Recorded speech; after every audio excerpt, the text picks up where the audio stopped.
जैसे कई लोग कहते हैं कि मदन पंथ में, अपने कबीर साहब के पंथ में, ये खुद को ही कबीर कहते हैं, हम ही कबीर हैं। भाई मैंने ऐसा कभी नहीं कहा। कबीर आप नहीं हो, कबीर हम नहीं हैं। कब तक?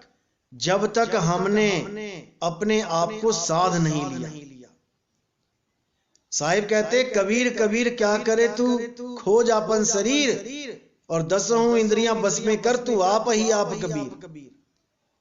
वो बता रहे हैं कि तुम कब कबीर होगे, आज नहीं तुम कबीर हो गए। लोगों ने भ्रम फैला रखा है कि मदन पंथ में, अपने कबीर साहब के पंथ में ये कहते हैं कि आप ही कबीर हो। अरे भाई कबीर हुआ जाता है। आत्म खोजे परमात्म खोजे, संत कहावै सोए, और यह भेद काया के बाहर बूझे बिरला कोय। जब तक इस अवस्था को प्राप्त नहीं होगे कबीर कभी नहीं हो सकते।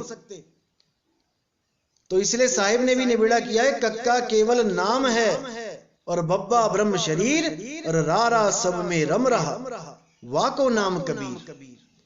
जो सब में रमता राम रम रहा है, जब उसको प्राप्त कर लोगे तो आप में और कबीर साहब में कोई भेद नहीं होगा।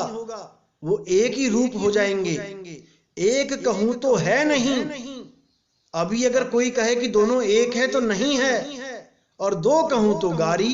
अगर कहें कि दोनों अलग अलग है तो अलग भी नहीं है। जैसा है तैसा कहूं, कहें कबीर विचारी। जैसी जिसकी अवस्था है उसका वैसा ही विश्लेषण करना चाहिए, तभी बात बनेगी।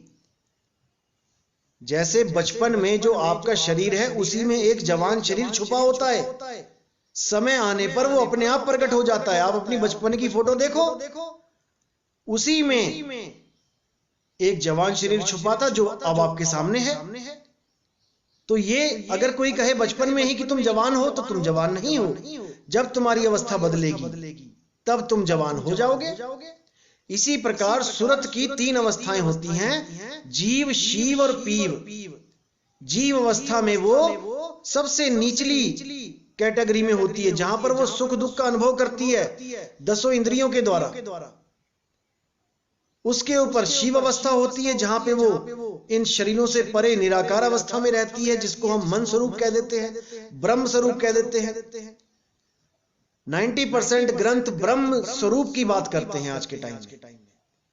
वाणियां संतों की ब्रह्म अवस्था की वाणियां हैं। जहां पर भी कोई वाणी ये कह दे कि परमात्मा ने ये सृष्टि बनाई है, याद रखना वो ब्रह्म स्वरूप की अवस्था की बात कर रही है। जिस परमात्मा ने सृष्टि बनाई है, जिस सूरत ने सृष्टि बनाई है, वो ब्रह्म अवस्था में आके बनाई है। और जब सृष्टि से न्यारी होती है तो वो पीव अवस्था में उस निज स्वरूप में समाती है, अपने आप में स्थित हो जाती है। वहां पर सृष्टि नाम की भी कोई चीज नहीं है। वहां पे क्या है, आपे आप रहेला और ना कोई गुरु ना चेला। वो आपे आप अपने आप में स्थिति है।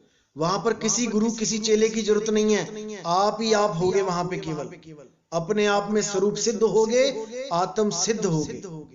वहां पर ना तो आपको खाने पीने की जरूरत है, ना आपकी कोई देह होगी, ना वहां भोग विलास होगा। वहां कुछ नहीं होगा, केवल निज आनंद होगा। इसी को परमानंद बोला जाता है। जिस मरने से जग डरे मेरे मन आनंद, और मरने पर ही पाइए पूर्ण परमानंद। वो पूर्ण परमानंद स्थिति क्या है? वो हमारी आत्म आनंद की स्थिति है। उसी को सत्य चित्त आनंद कह दिया जाता है। वो हमारी असली अवस्था है। लेकिन लोगों ने जीव को ही सच्चिदानंद कह दिया। जीव अवस्था को ही लेके घूम रहे हैं। ज्यादा से ज्यादा ब्रह्म तक पहुंच जाते हैं। ब्रह्म अवस्था में क्या होता है, मैं ही बिगाड़ता हूं, मैं ही बनाता हूं, मैं ही फिर बिगाड़ देता हूं। इस तीन लोक में मेरा ही हुक्म चलता है। मेरे हुक्म से ही खंड ब्रह्मांड खड़े हैं। मैं ही जब चाहता हूं उनका नाश कर देता हूं। मैं ही तुम्हें 84 में डालता हूं। मैं ही तुम्हें इंसानी चोला देता हूं एक बार के लिए, फिर तुम्हें 84 में डाल देता हूं। ये सृष्टि चलती रहेगी। इस प्रकार के जो हुक्म होते हैं वो काल मन माया के हुक्म होते हैं, परमात्मा के हुक्म नहीं होते। इसका खुलासा आगे सत्संगों में करते रहेंगे, आपको हर चीज समझ में आती रहेगी।